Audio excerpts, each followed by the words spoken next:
Back here at home, more than 100 million people are in the path of a major storm system moving across the middle of the country with threats of thunderstorms, damaging winds, and tornadoes. A severe storm last night dropped hailstones the size of baseballs in northwest Arkansas, damaging cars and buildings. For the forecast, let's bring in meteorologist Mike Bettis from our partners at the Weather Channel. Good evening, Mike.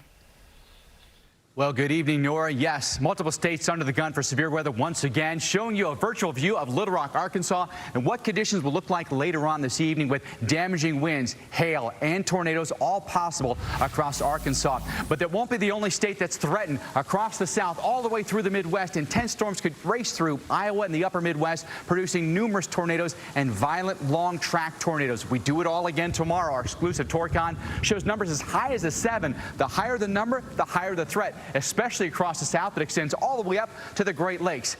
And if that weren't enough, Nora, the same system also responsible for an epic April blizzard across the Dakotas. Another 2 feet is possible and 50-mile-per-hour winds.